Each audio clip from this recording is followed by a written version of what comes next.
Hello, Homebrewed Christianity listeners. This is Trip, and guess what? You're listening to the Homebrewed Christianity podcast, and have we got some audiological? Oh, I can talk. That's how much audiological goodness we have. Because I can just fumbling over I your can words. use my words. Today in the podcast, we have the first little tasty treat from Theology Beer Camp, and that is Barry Taylor and I's interview with James Younger, executive producer of The Story of God. He was a champ. He was being interviewed so many times. Yeah.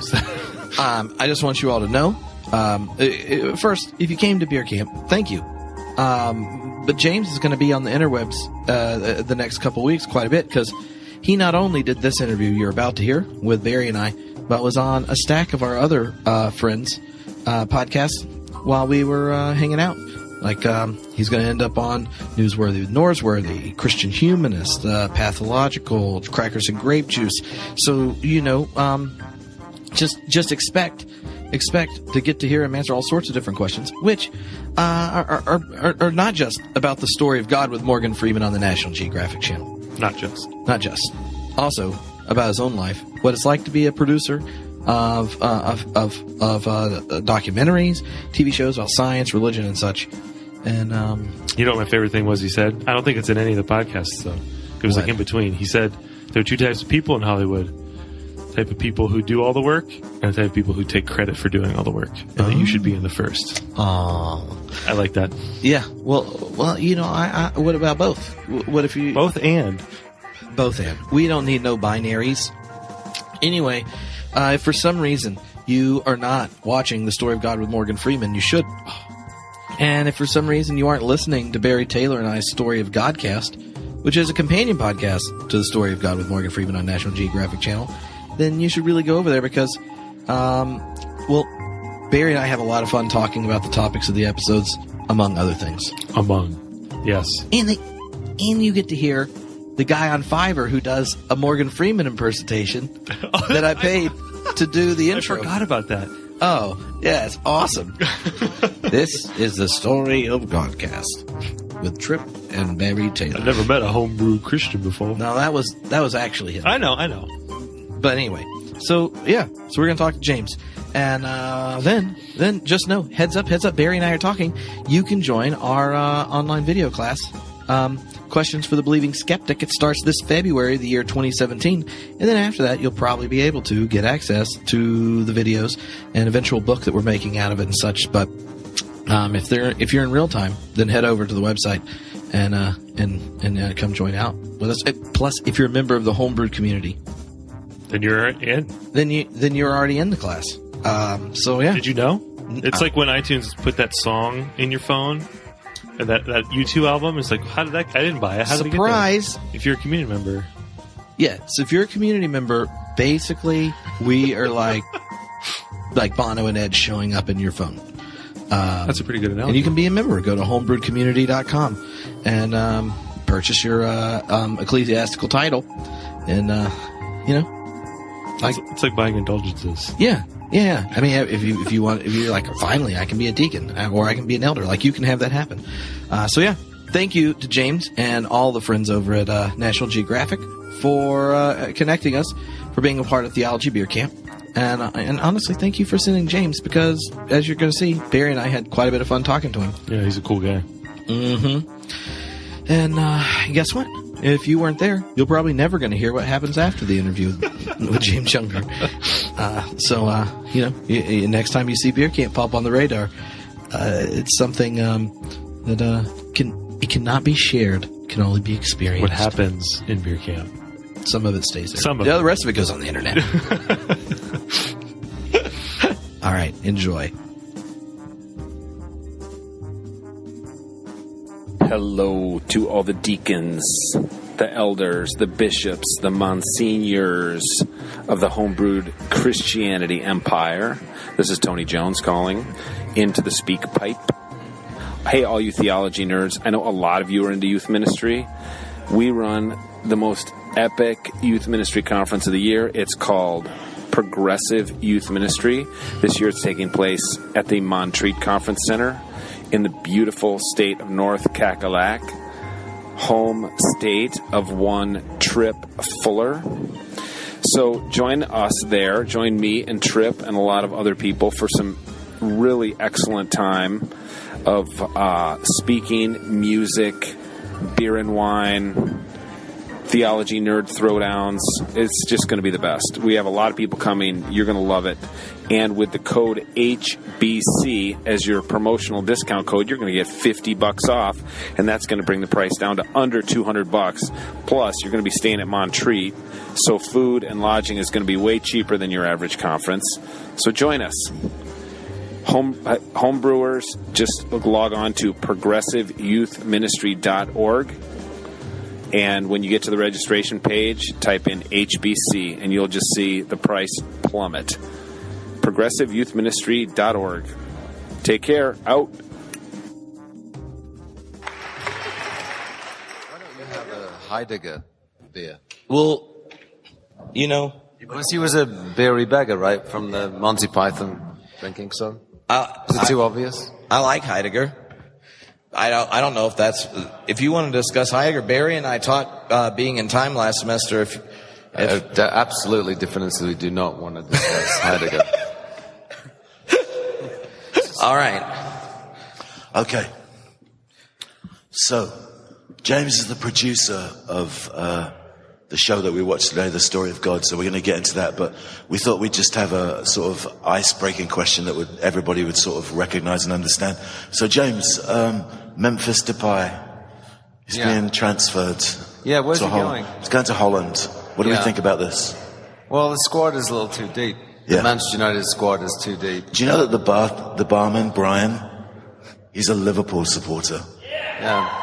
He's not just a barman. We gave him a title. He is he's the a chaplain of fermentation. Yeah, but you realize he's our arch enemy. Well, that's why he's behind the bar, right? That's There's right, a separation. There's a beer moat between us and him that should be always A maintained. beer moat. Yeah. No, all right. Anyway, so James, you're British. Yes. The British are completely well known for their absolute disinterest in anything at all related to God. Yeah, I was discussing that just in the last podcast. Oh, so should we not bring that up again? No, it's good. Let's bring that up again. Did you go to church when you were a kid? About 15 times in 18 years. Yeah. And did you have assembly at school? Yeah, actually, I went I went to a school in Manchester, where the team is from, Manchester Grammar School, which was 1/3 Jewish. Really? And what is interesting, actually, we were encouraged to go to. There were separate Jewish and Christian assemblies in the morning, Right. and I would sometimes go once a week. I'd go to the Jewish assembly. Really? So I learned how to sing a bunch of Jewish songs. Do you want to give it a go?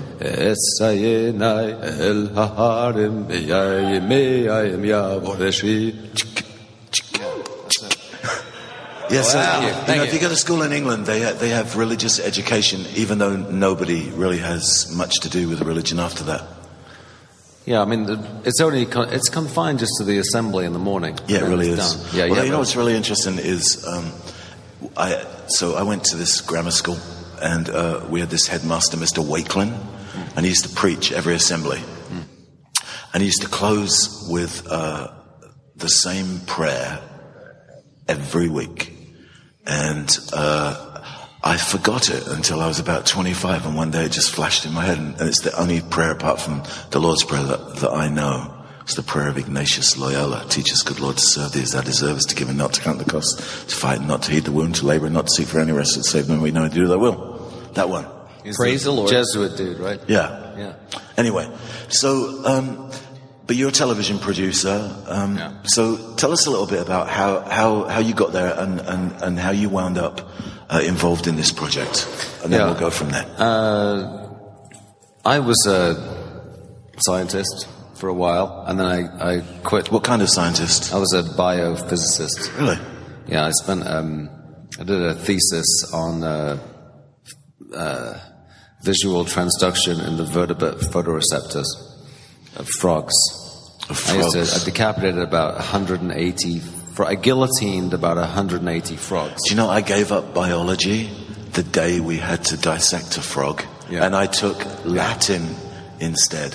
I did it with a... That's how bad I felt about science. Well, I did it I had a Silence of the Lambs infrared image converter on my head where every time I guillotined them, because they had to be in the dark, so it made it a bit more exciting. You should put some cream on. Yeah. Should we enact scenes from Silence of the Lamb?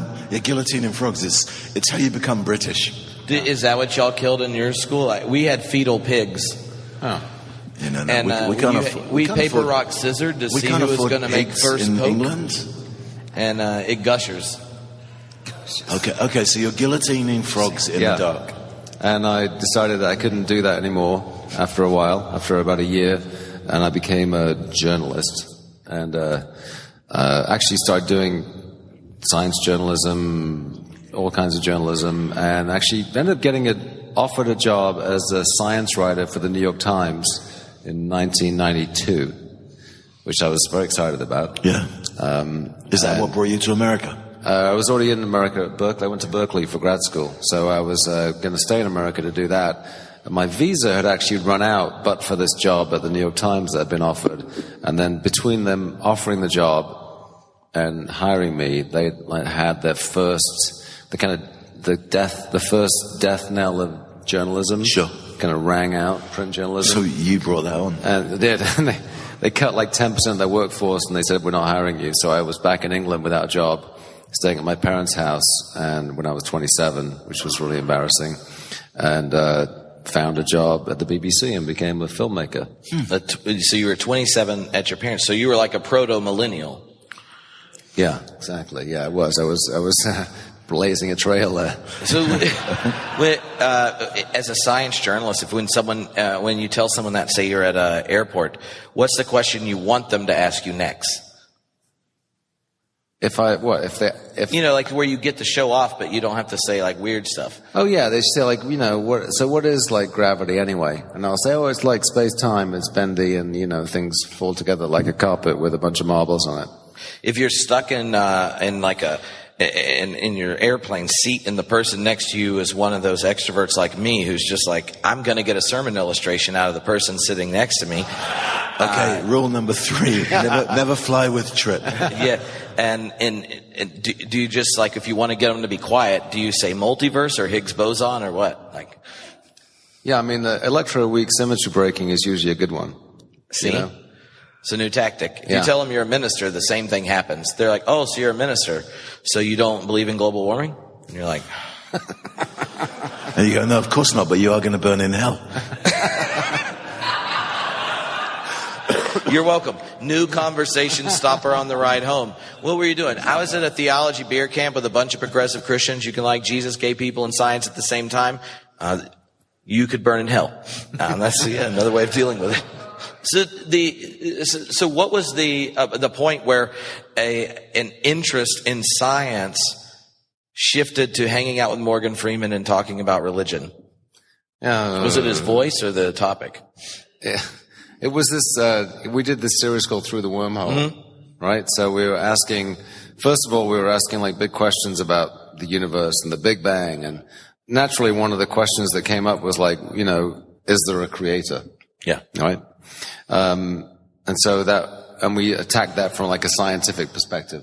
And we ended up doing like 60 episodes of Through the Wormhole, and about every 10th one was about some form of science and religion. So we did, is there a creator? Did we invent God? Did God create evolution? All kinds of titles where we'd run that line between science and faith. And just found that it was we made all of those films so that they could be watched by scientists and non-scientists, by believers and non-believers. And just realized it was an incredibly rich area. I mean, they were always our best rated shows. Mm-hmm. And so I'm just really brazenly looking after ratings and thought, science, religion, that's good. Let's do more of that. And then, so God I just got really kind of addicted to making shows that were controversial and that would polarize people. So we made films on, we just made a film on gun violence, like, Is gun crime a virus? We just make a film that's coming out next month on that, looking at polarizing issues through the lens of science. At the end of it, you talk about how much God loves guns? Yeah, he loves semi-automatics, right? Yeah. Only. Yeah, the only thing Jesus is against is limiting the number of clips in. You don't want to do that. You can't limit that power. So religion was on the radar as something that was interesting and was tough to tackle. Somehow having Morgan Freeman on your roster and presenting it helps mollify that, because he is so respected and loved and just unreasonably liked by everybody. Oh no, right? I mean, it just in season 1, at basically 5 different continents he shows up, and they're like, "It's Morgan Freeman." We're clearly friends. The other thing is he asks such sensitive questions that the faces of everyone he talks to all thinks, "Yeah, I'm pretty much sure he's on our team." Yeah. There's probably people who think he's Zoroastrian, that he's Muslim, that he's Hindu, 3 different versions of Hindu, and they wanted to go through a Native American coming of age ceremony. Yeah. So, I mean, it really is cheating to have someone that's universally liked as part of your thing. But it is. I mean, what would you say is when we were talking to him the first time before season 1 ever launched, he interrupted someone that was asking a question, and he said, "Well, here's what I wanted you to ask me," which at that point, I guess someone should ask him that. And he said, the story of God is not just about the diversity of the world, the colors, the imagery, the pageantry, the people. It's about the fact that human beings have questions they don't stop asking, and they're worth wondering about even today. Yeah. And to me, that makes sense why the series is there. So when you're thinking of questions in science and religion, what do you do to preserve the wonder that in different cultures and contexts, they ask the question, heaven and hell, like we screen today, or the chosen one, or evil. We all have these tribes where we ask the questions, but what's it like to treat the diversity of campfires across the world seriously enough to go, hey, maybe we've all stayed up late asking these questions? Well, we always start with some universal question, and I think because, I didn't really grow up inside any one faith tradition, or at least not with any seriousness, that was quite easy for me to step outside of that and treat Hinduism and Islam and Christianity and Judaism and Navajo faith as equals.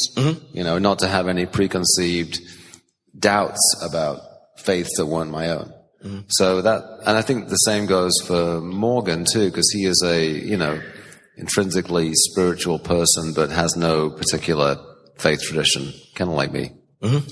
How do you, or how did you in these shows, how did you go about deciding topics and locating the particular people? Because there's a definite kind of person, even though it's in different places, but there's a particular kind of person that you seem to attract in the show. Tell me, what do you mean? Give me an example of the kind of person. I think, in the first show, which tends a little bit more towards perhaps the more, apart from the Mayan bit, the more expected religious arcs of stuff. But you have people who seem to have a very pure sense of their own religious tradition, and a fervency about that, but a willingness to kind of locate themselves in a broader spectrum. I don't know if I was just picking that up, and that could have been editing, but it seemed that was part of the dynamic that was emerging.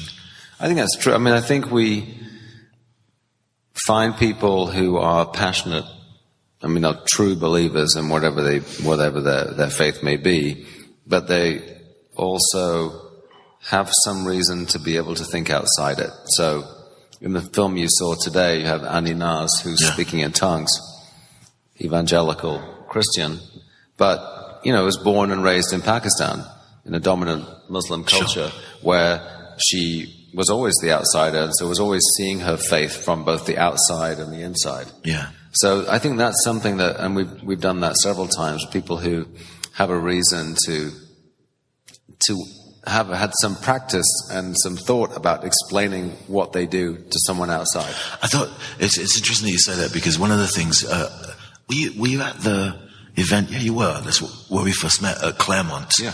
You remember what was interesting to me about the audience response afterwards was the defensiveness of some people about the way that their particular religion was represented. You know, it was funny that the person on the screen seemed to have a slightly broader take. I mean, obviously they were voicing their own particular opinion about how they presumed Judaism, Islam, Christianity to be. But I thought it was quite interesting to see the somewhat resistance, the wrong word, but you know, where you didn't represent how I think about it. Does that come back to you very much? I mean, do you get grief on any of this? Not really. I mean, we've got some criticism. Well, you just have people. Have people that intercept the emails. No, I mean, I think Andy would say we've got overwhelmingly positive feedback from the show. Yeah, some people criticize, you know, I gave this example. In season 1, we did a film about the apocalypse, and we chose to interview a man who'd been inside a radical Islamist organization. Yeah. And we got a lot of negative feedback from audiences, from Muslims in the audience who said, why did you choose to only represent Islam through this radical? Even though he was a reformed radical who'd flipped the other side, they still thought that just by presenting, you know, groups like ISIS as a dominant face of Islam, which they're not dominant, but by making them seem dominant, that it was possibly offensive. Well, in the psyche of a lot of people, they'd be dominant even if they're not. Right. Because so the way they're mediated. Yeah. So look, I mean, when you make a film and you're trying to cover all the religions in the world, and you have 50 minutes, and you have 6 segments, you got 5 minutes or 6 minutes per piece. You are not going to cover every aspect of every faith. Tripp does that though. Oh no, if you talk fast enough. Yeah, Morgan's from Mississippi, so he does not. Yeah, it's not going to be fast. No.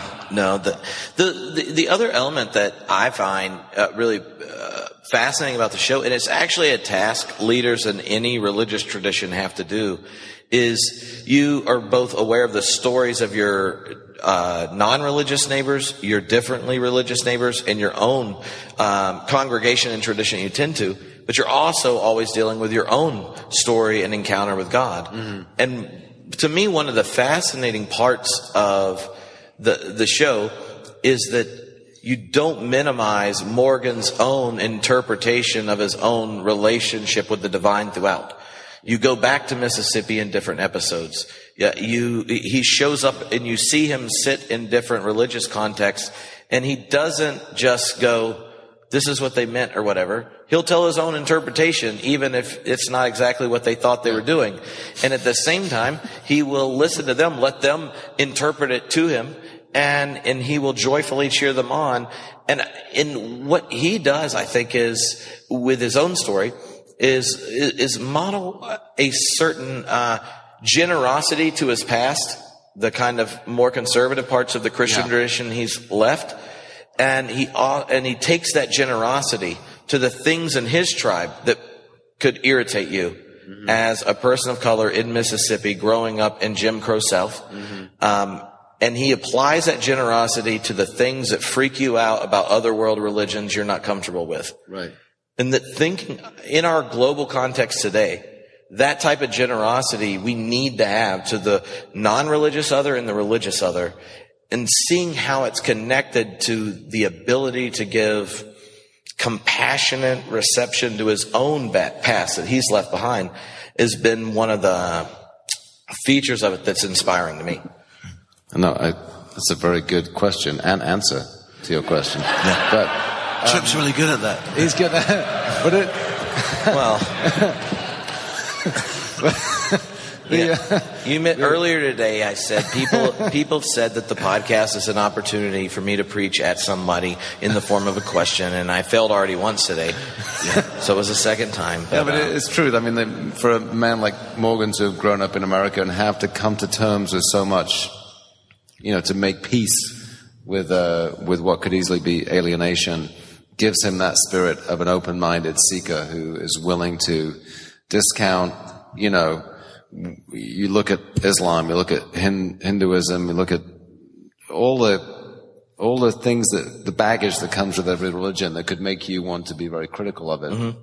He's has an easy time pushing that aside and going for the positive core because of his experience of growing up in America. I mean, not speaking for him, but I'm pretty sure that's true. So I want to ask you both or it's a question that you both talk to each other about. Are you going to answer it two ways? I don't know. Okay. But I want you to talk to each other about this. Okay. Today, there are a large number of people on Team Jesus, a homeless dead Jew who resisted imperial power, who are thrilled about the presidential inauguration. And then there are others who might have drank too much today because they are not sure what to do about it.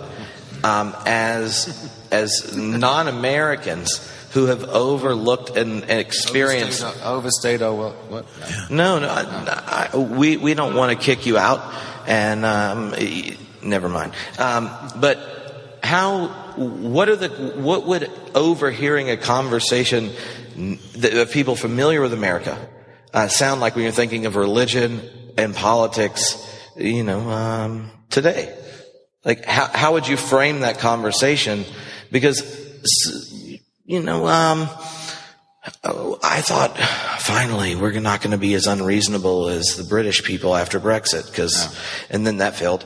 But how do you imagine that conversation around religion, politics, science, these type of cultural conversations? What does it look like from the outside to look at Americans doing it? And feel free to offend us. I mean, both personally as someone who lives here, but having just spent 3 weeks back in England with friends and family and stuff, I think on one level there is complete consternation. I mean, there are obviously people who think I don't know, actually. I didn't meet anybody who I thought it was great except for Nigel. I'm going to call him Farage because I think Farage, would be a sort of francophile interpretation of his name. You wouldn't like that, yeah. And given that he fancies himself as like a true Brit, to call him Farage is really what he deserves. But, it's a farm implement, by the way, Farage. Yeah, that's right. He's foraging around and foraging. But anyway, so I think there's a certain amount of consternation and a bit of an amazement that seems to confirm that America remains quite enigmatic to many people. Just when you think you've got a handle on what's going on there, something like this comes out of left field. And I think a lot of people that I commune with and interact with are very depressed by the reality, as am I. I mean, yes. I mean, I think to me, it's the most shocking thing. I mean, your political viewpoint aside, I mean, I would be, if Paul Ryan was the president, I'd be like, okay, well, he's not my guy, but I'm sure he'll be fine. He does use complete sentences. Yeah.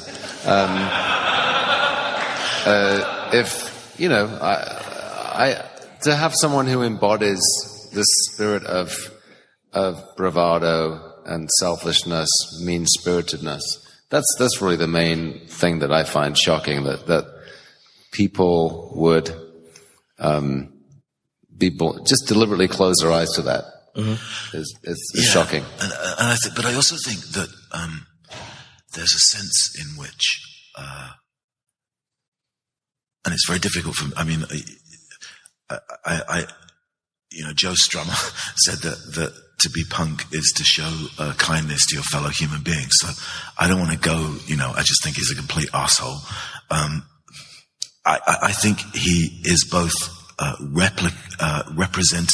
representation and victim of everything that presents problems about the way we've handled the realities of contemporary life, particularly in America with the valorization of wealth and success as proof of essentially a good, healthy life. And in that sense, I think that Donald Trump is as much a victim of a set of conspiring circumstances as the rest of us. And I think that he becomes then, for me, symbolic of what happens when societies chase after things, chase after dragons whose tails do not expose how large the animal is at the other end.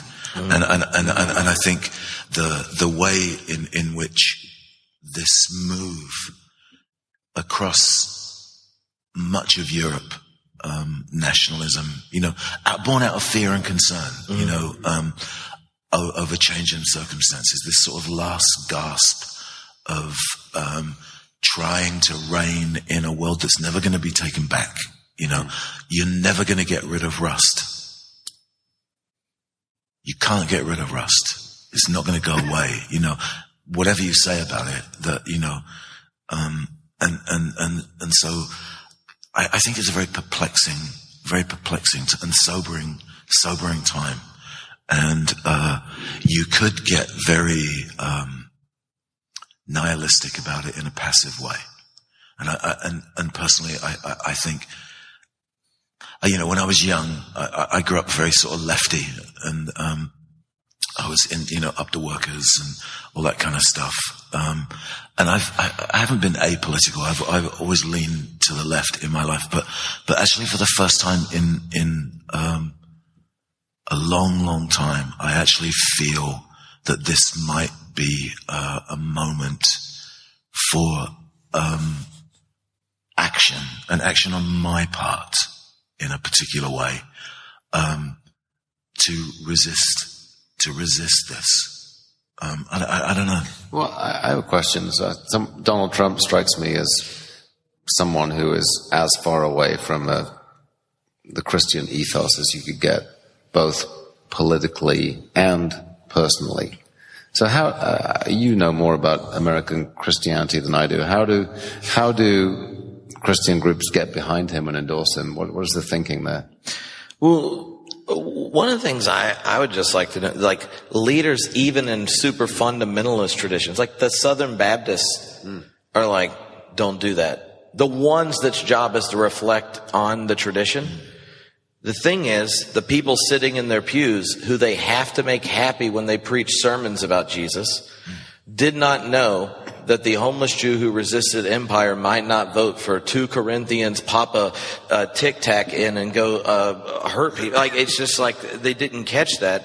And I have had, the day after the election, we recorded this like almost 3-hour me and Christian Pyatt hungover podcast. And within 24 hours, it got downloaded 28,000 times. And I got messages from atheists, people of every religion that were just like, I was hungover and listened to it.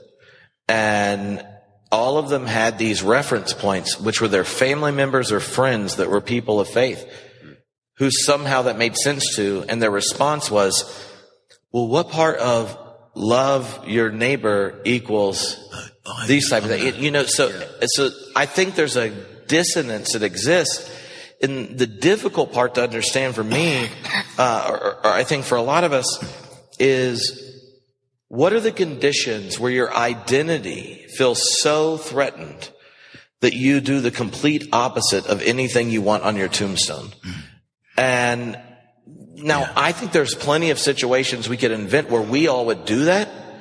It's just, this is one that really freaks us out and involves nukes. I think, there was a conversation here earlier today, Adam. Yeah. And he was talking about living in a post-truth world. And I said this in one of the conversations that I had.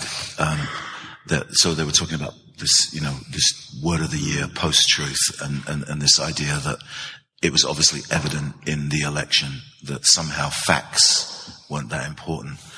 And I actually texted you, but I said to somebody that if you go off both the dictionary definition and Adam's statement, that to be post-truth is to prefer your emotional and personal beliefs over and against objective claims and facts, then to my mind, the most post-truth environment in America today is the church. Right. The church claims to speak truth, but the church tends to, and I think this is evidenced in the election, respond not to realities, because reality is not the theological issue with a lot of Christian environments, but responds emotionally to a set of personal beliefs about the nature of reality that are blind to the very reality that they want addressed. So for me, I am so not surprised that so many, particularly white evangelical, 68% of white male evangelicals or something. I feel, get me wrong. I'll be wrong, 81. but whatever it was, but that huge number, I'm so not surprised, because there's a conditioned sense within the horizons of a lot of Christianity to think that what is really post-truth is actually truth. And I think that is an interesting thing that gets caught up in a mediated world where your personal beliefs and emotional choices dictate what you expose yourself to versus what you don't expose yourself to. Because in a mediated world like ours, we're not all watching the same television programs. We're creating our own preferential universes based on all the things that we want to hear, that we already feel and believe about life. So along comes someone like that, and it's like, that's how I feel. And of course, it's important to feel that way, and to express how you feel. But there are some realities not being addressed. That it's not Obama's fault that steel went to China, or that, we live in an information economy. There are just, Trump had that round table or square table or long table with all the tech people. Except the Twitter guy, which I thought was kind of interesting given his tweeting. And somebody brought up the fact that, that table was responsible through the technologies that they bring to society for the huge shift in the number of people needed for producing things. So they've talked about how even in car factories, it's gone from needing 26 people on a conveyor belt down to 6. So that's 20 people who just have nothing. Because technology, robotics, automation, all of these things come into play. So there's a problem which we respond to emotionally, but there are another set of objective circumstances that require discourse and dialogue and deep and critical reflection. And then who knows what the hell you do about that? But that seems to me to be, that would be my answer to your question to Trip. So I just put words in your mouth, mate. How's that feel? It made me think of, and I could be wrong about that. It made me think of Badu's notion of the void. Philosopher Alan Badu, where I thought you were saying the dude. I was like, Lebowski. It makes me. Big Lebowski. We're gonna bowl. It should have been up there, Theology Beer Camp. But he kind of points out that what happens in culture is you have all these different variables, and he uses math as a metaphor because obviously that preaches well. And you pick different metaphors from the sheer multiplicity that's there. You put it in a set, and it's called truth. And now whatever you've selected or not selected acts as one. Yeah. With this monopolistic, it's treated as one reality. And even though it was arbitrarily selected by the powers that be, and he calls it the state of the situation. And as a French Marxist, that's funny. And that the state of the situation is one where you can play in the bounds. You just can't reveal the fact that the powers that be have arbitrarily called this thing part of truth that pretends it's really one thing, because you need one to rule all and not a part of the multiplicity. So the election of Donald Trump was a revelation to basically everyone that's somewhat, center to left, that what we've called the one namely nation states and democracies, is a mythology that keeps large amounts of people oppressed. Yep. Poor, still racist white people, and every person of color that's been protesting, that the number of people that get disembodied and disenfranchised, not just within the United States because of our act as one. And so that kind of, the thing I see as a positive is that a lot of people who enjoy privilege and enjoy the perks of being empire as American citizens on Team Jesus, it's disingenuous to think that Hillary Clinton updated is our next solution. That the void, the revelation that what acts as one, and he calls it a rupture, where no longer do you see this thing set as one. It's revealed as an arbitrary selection by the series of the powerful, and put brackets on it and go, deal with this. This is the truth. Now you can talk under these terms. But the void is the blurring or the revelation that there are boundaries on the truth regime. Yeah. And I think Donald Trump, why people are anxious and freaked out and stuff, isn't because we're like, oh, you mean my uncle in Texas is still racist? His Facebook feed has been that nuts for years.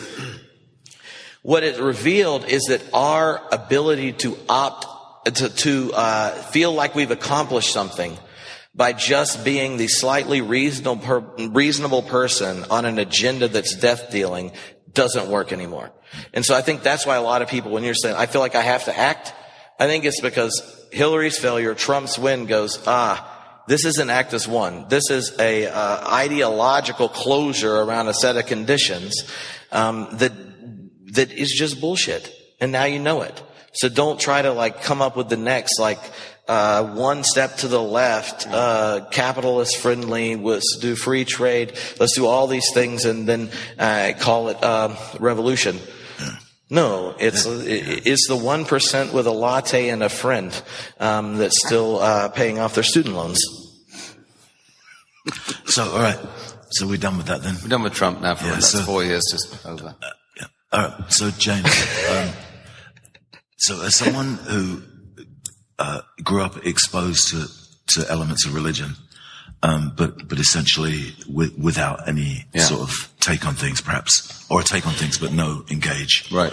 And then the moves that you've made, and now you've sort of spent the last couple of years, at least, embedded in this world of exploring how different cultures, different religions address particular sets of circumstances and problems.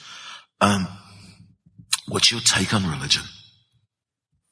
I mean, if you have one, and you don't have to have one. I know I do have one. I mean, I was just having a great discussion before with the reduction. What was it called? Reductionist podcast. Is that right? Yeah. It's a cooking podcast, so you start. So you can tell people what your ridiculous biophysicist thesis was, but not reductionist. It's reductionist. It's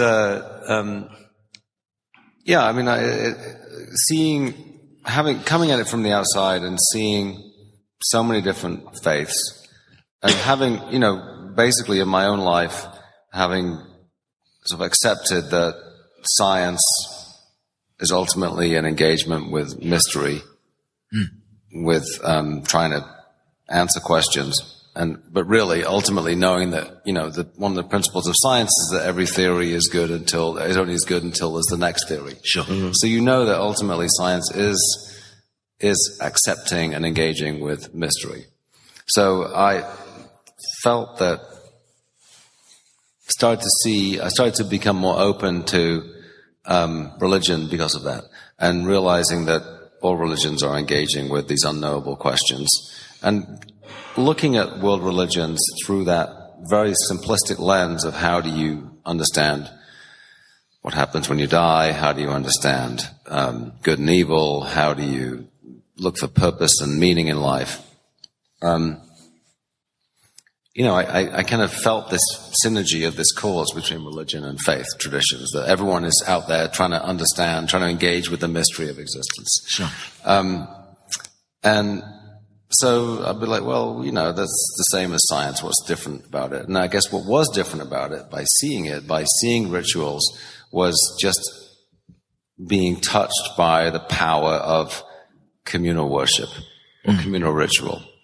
Seeing that, I think I mentioned this to you last year when I was in India and seeing people chanting the name of God, or in a Buddhist temple, hundreds of young monks and older monks just chanting these mantras over and over again. And there's this hypnotic, enticing, kind of body enveloping ceremony.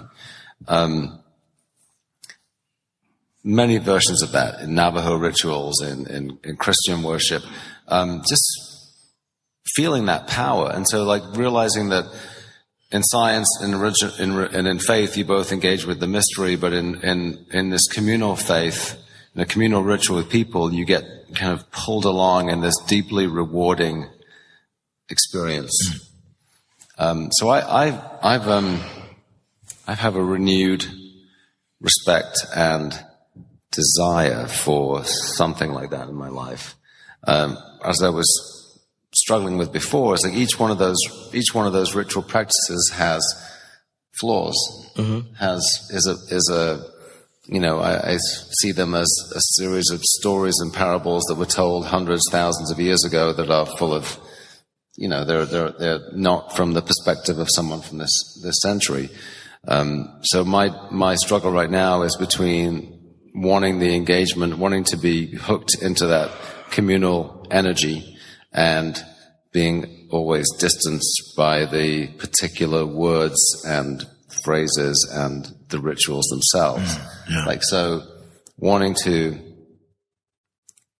be there, this is the most simple thing, say, of saying grace before dinner.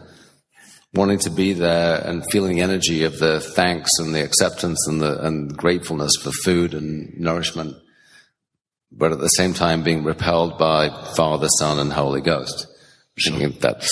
Well, don't you think that in some ways the one of the differences that I would sort of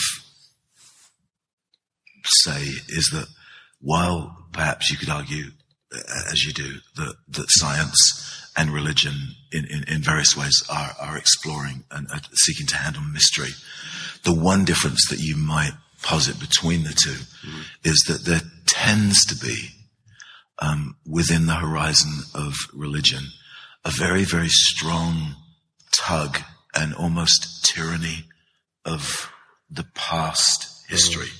Now, I know that happens in science as well, too, because you do get the purists in every field, but there's a sense in which science looks to some degree down the road to the world that's emerging in mystery, whereas religion often seeks comfort in the known mystery of the past. I don't know if I'm getting at the point, but I think that might be a little bit of the tension that you feel in that handling of mystery gets embodied.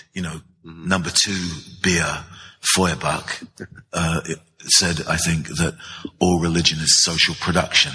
Right. And meaning that, we make our response. It's not, you can do what you want about that. But the fact of the matter is, a show like Story of God demonstrates the fact that religion is social production, because it doesn't look the same everywhere you go. Right. So on that front, I think you can sort of agree with Feuerbach, even if you don't agree with what he's getting at in the end. But we also embed and embody it in language and symbol and ritual of our time. And the challenge with religion is that time and that moment becomes a moment of enshrinement. And then it becomes an immovable dogma. Right. Yeah, so... But each of us is on our own journey towards our own future, towards our own mortality, right? So it is... Well, that's how we see ourselves now, because we're sort of modern people bathed in the Enlightenment and a sense of humans as individuals. But, 400 or 500 years ago, that's not how people saw themselves. They saw themselves embedded in a world that was structured very differently. Yeah. But a lot of those ideas have been dragged into the 21st century without much critical reflection in terms of how they impact someone for whom Father, Son, and Holy Spirit is like a very strange thing to hear. And yet, at the same time, without those things, religion would lose so much of its appeal. Yeah, the ritual is appealing too. Yeah, there is. The question is whether or not you can reenact or recapitulate religion and language and symbol again. Mm. One of the things that when we were talking about it was that the mystery lingers deeper when you're able to understand the history of what's being enacted. Yeah. Right? And one of the things a show like that stuck with, or even a science show, right? Like most people don't know enough math to know what in the hell quantum physics is. Yeah. And when you're introducing it to somebody, you're like, well, did you know sometimes the most beautiful theorem is how we decide what's true? And they're like, I don't even know. Like, I remember Pythagoras or whatnot. And so, like, it's all these places where mystery is to be preserved. There's also a sense that owning your place in your context and tradition is part of getting to being struck by the mystery. And what Morgan, I thought, does in the show real well is realize that, like, once you sit in the situation of these different experiences, festivals, and all that kind of stuff, you see the very same thing you would have said, oh, that's weird. Why are they doing that? Well, because he enters it, it becomes something where you're like, oh, they're asking a question that lingers in most human beings. Right. And there's a resonance. And that to me is one of the greatest gifts any religious tradition or I don't have a foot in any given one spiritual seeker has today, is that we actually have the possibility of not just seeing and encountering people in traditions, but taking the time to actually know the tradition and benefit from the richness in the way they preserve the mystery. Right. Yeah. Well, go ahead. Yeah, I mean, that's actually what's... also, I think the act of relinquishing yourself to something which is ancient and therefore not logical, not part of you, is part of the process of giving over yourself to the process, giving over yourself to the kind of bowing to the mystery of it all. All right, so I have one more question, then you can have one. Yeah, then we should wrap up, right? I know. I was thinking I'm feeling that the philosophers are feeling... the feeling that the IPA battles, people just started listening, and now they're not even getting refills, which is an affirmation of James, but not of 4 dead philosophers who may take it personal. Their ghosts might be here.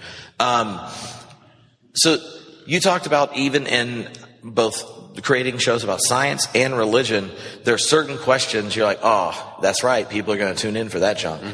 Now let's imagine the millions of people that watch, you got to mess with their brain for a bit if material brain states correlate to desires. We don't have to debate that now. But let's imagine that you could evoke in them a desire to take a question they don't take seriously now, so seriously that you knew you were going to make bank when you got to make a documentary about a religious and or scientific question. That you're like, I wish they were so jazzed about this junk, just so Morgan Freeman would talk and bring the people to the yard while we discuss this topic. What's the question you want us to stay up late at night about? We need to go Google to figure out why. Whew. I'm glad that was directed at you, man. Yeah. Well, Barry could answer it first while you think about it. One thing, have you heard about this, the Google autocomplete thing going on now? Like, what's the autocomplete questions like, are women worse than men? What? Are the Jews really up to something? Like those kind of questions, like there's this whole series of things. If you start typing something into Google, it fills in with this horrific question that you would just never imagine anyone asking, and realize that billions of people have been asking it. The algorithm is going to get you. Yeah. I would love to actually make a film about how those questions, like looking at those questions. Like, so a question about basically, are we really designed to ask really horrific questions about each other? I'm very confident I would watch that. That's Story of God 3, the apocalypse. All right. Well, we should probably wrap things up, James. But generic. Why then would you want people to watch series 2 of this? That was a lowball question that you can just pitch it. Go on, mate. I think that well, because it would be really good for our ratings, and it would be, good that we get another season. So you aren't scared of not lying to God, but still you told the truth. That is good. I think this season is amazing because last season we really focused more on history and the source of religions and how they came to be and what they believe. And this season we've been really talking about how faith systems affect the way you live. So the Heaven and Hell show is really about how belief in heaven and hell changed the way you live today. And next week we're doing a film about proof of God and how your belief in how God is proved, changes your life. So it's about how faith comes into life. And because every episode you'll learn about some new religion. Next week we're going to learn about African religion, about science. Yes, you should watch it because it's going to be great. I'm only disappointed about one thing. There's no plane. Yeah. In this episode. Plane. I'm so tired of the plane. Well, yeah, but that's how we've sold our podcast, and you just ruined it for season 2. You want to get? We had the whole emotion down. We've sold the plane. Really? We've made lots of jokes about the plane thing as like our way we transition to the next bit. We also have another joke about getting cuttered. But we'll tell you about that later. I know who he is. He's on staff with Barry at Fuller, and we made a joke about something he said in it, and one of his students took it very seriously, told him, and then he's like, "Look, well, it was more sophisticated, but it got cut this out because it's TV and you can't do serious sawjazz. Right. It's all good. You got cuttered." And ever since then, I've decided it should be a new word. So we're going to cutter ourselves off now, right? Cutter. Oh, wait, the next week we're going to have a whole sequence with Morgan in an airboat. Oh, so that makes up for it. That's better. Yeah. All right. So, Story of God, season 2. Watch it, and then Drip. What should they do? Get cuttered. No. Oh, listen to the Story of Godcast? Yes. And then get cuttered? And then get blotto. That's true, too. Or spangled, as or they say. Spangled. Yeah.